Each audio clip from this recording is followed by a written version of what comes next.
Oh man, another AMI PIA.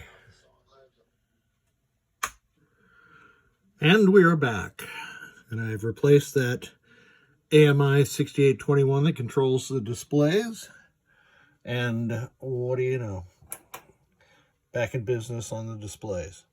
So let's put the board into complete test.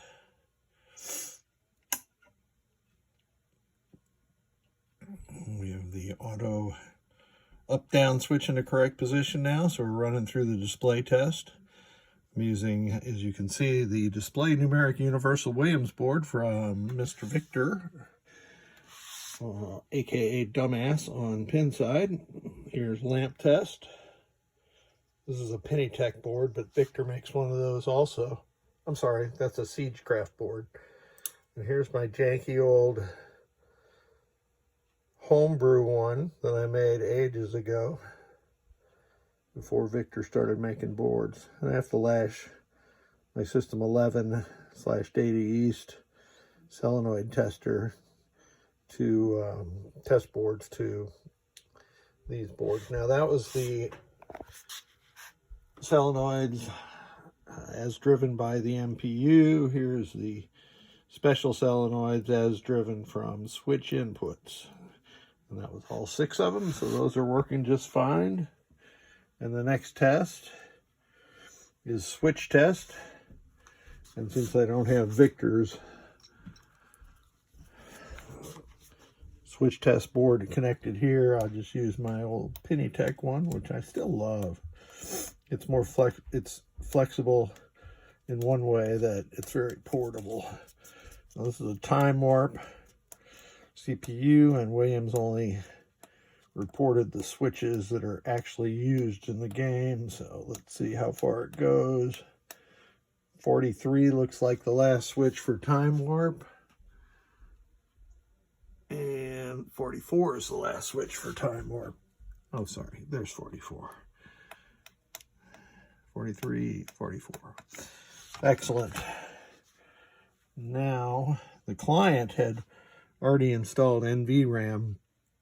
I had to patch up some of the socket connections. So on this board, this is my driver board that I use for testing, but 4 24-pin sockets were used for the green flipper ROMs.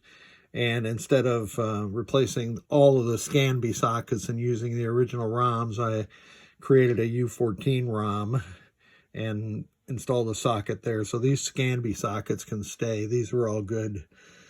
Dual wipe, or I had to use a machine pin socket for U14. Also replaced the 6808 socket with a good dual wipe socket.